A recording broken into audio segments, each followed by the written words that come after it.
اعوذ باللہ السمیع العلیم من الشیطان اللعین الرجیم بسم اللہ الرحمن الرحیم الحمد للہ والصلاة والسلام علی اہلہا واللعنۃ الدائمۃ الابدیۃ علی اہلہا اما بعد فقد قال اللہ تبارک وتعالی فی القرآن المجید اعوذ باللہ من الشیطان الرجیم یا ایہا الذین آمنوا کتب علیکم الصیام کما کتب علی الذین من قبلکم لعلکم تتقون۔ خداوند متعال کے بے پناہ لطف و احسان ہیں کہ جنہوں نے ایک بار پھر ہمیں یہ توفیق عطا کی کہ سلسلہ ماہ مبارک رمضان ماہ مہمانی خدا کے عنوان سے چند عرائض آپ کے سامنے پیش کر سکوں۔ خداوند متعال سے یہی دعا ہے کہ ہماری طاعات، عبادات اور مناجات اپنی بارگاہ میں قبول و مقبول فرمائے۔ بابرکت ایام ہیں، رمضان اپنے اختتام کو رخصت ہوا دکھائی دے رہا ہے۔ کل کے جمعے کے حوالے سے کچھ عرائض آپ کے سامنے عرض کرنے کی کوشش کر رہا ہوں کہ یہ رمضان المبارک کا آخری جمعہ ہے، جس جمعے کو امام خمینی رضوان اللہ تعالی نے یوم القدس کے نام سے منسوب کیا ہے۔ در حقیقت یہ یوم القدس کسی خاص حزب، کسی خاص گروہ یا کسی خاص ملک کے ساتھ مخصوص نہیں ہے، بلکہ یوم القدس اسلام کا دن ہے، مسلمانوں کا دن ہے، مظلوموں کا دن ہے، مستضعفین کا دن ہے۔ اس دن میں روزے دار اپنے شہروں میں، گاؤں میں، بستیوں میں نکلتے ہیں، اپنے خشک ہونٹوں سے القدس لنا کی صدائیں بلند کرتے ہوئے نظر آتے ہیں۔ اپنے دلوں میں فلسطینی عوام کی محبت اور وہاں کی مظلوم عوام کی شفقت رکھتے ہوئے شانہ بشانہ، صف بصف، گروہ در گروہ اور قافلہ در قافلہ یہی صدا دیتے ہوئے نظر آتے ہیں کہ قدس اسلام کی میراث ہے، قدس ہمارا ہے۔ میں خراج عقیدت پیش کروں گا حضرت امام راحل امام خمینی رحمۃ اللہ علیہ کو، کہ جنہوں نے رمضان کے آخری جمعے کو یوم القدس قرار دے کر ایک حق و باطل کے درمیان فصیل قائم کر دی، حق و باطل کی جدائی کو واضح اور برملا کر دیا۔ یہ قبلہ اول اور بیت المقدس در حقیقت استقامت، مزاحمت اور مقاومت کی علامت بن چکا ہے۔ جہاں سے بھی یہ صدائیں بلند ہوتی ہیں تو دشمن یہ محسوس کرتا ہے کہ مقاومت اسلامی، استقامت اسلامی یہاں بھی خیمہ پذیر ہے۔ عرض کیا کہ قبلہ اول اور بیت المقدس اسلام کی مشترکہ میراث ہے، کسی خاص فرقے، کسی خاص مذہب سے اس کا کوئی تعلق نہیں ہے، بلکہ ایک طرح سے اگر دیکھیں تو یہ قبلہ اول اور بیت المقدس اتحاد بین المسلمین کی نشانی نظر آتا ہے، نماد نظر آتی ہے۔ اگر مسلمان قبلہ اول کی آزادی پر اتفاق کر لیں تو اتحاد اسلامی میں اور نکھار پیدا ہوا نظر آئے گا۔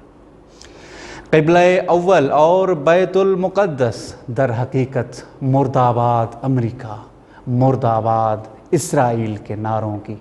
حقیقی تعبیر نظر آتی ہے۔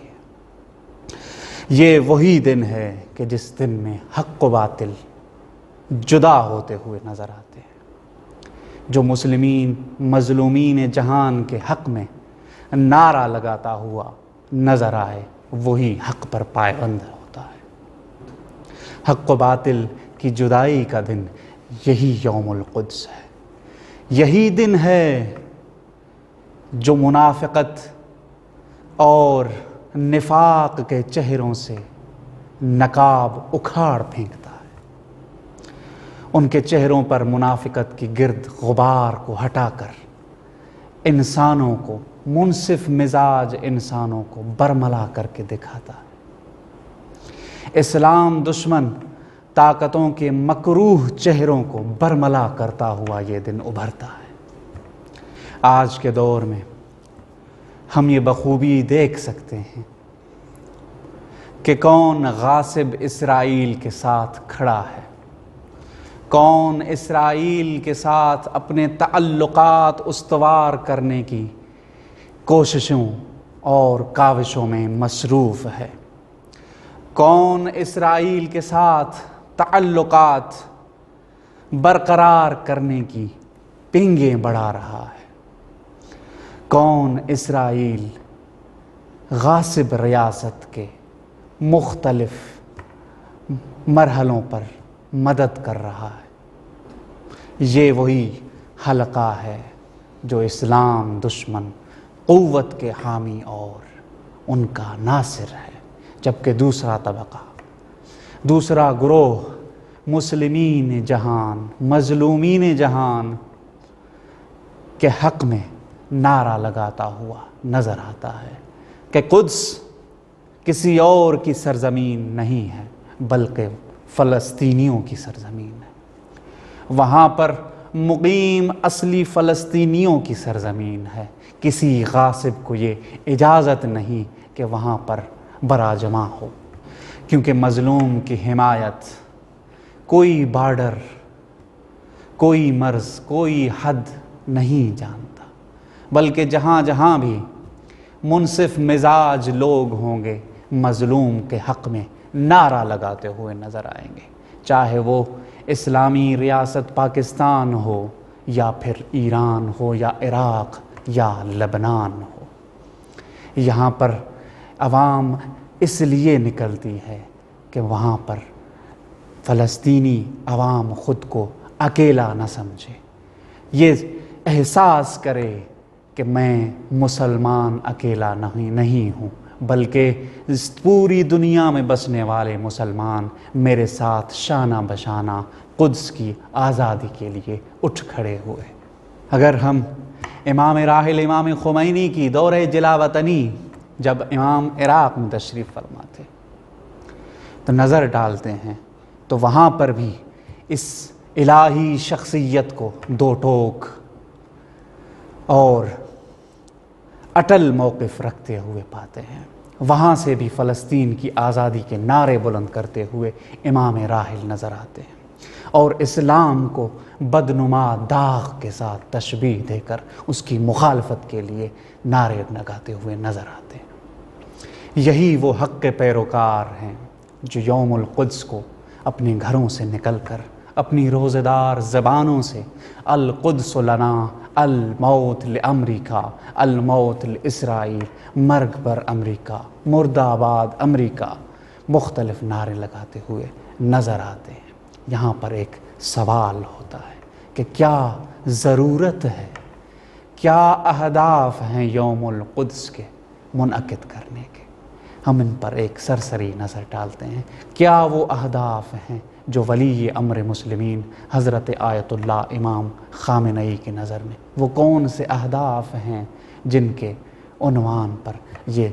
یوم القدس کی ریلیاں اور راہپیمائی منعقد ہوتی؟ رہبر معظم حضرت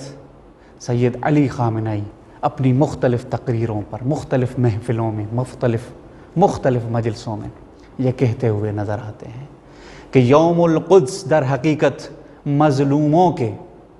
مظلوموں کی ظلم اور ظالموں کے خلاف صف آرائی کا دن ہے۔ پہلا ہدف جو بیان کرتے ہیں وہ یہ ہے کہ یہ وہ دن ہے کہ جس دن میں مظلوم ظالموں کے خلاف صف آرا ہوتے ہیں، دوسرا ہدف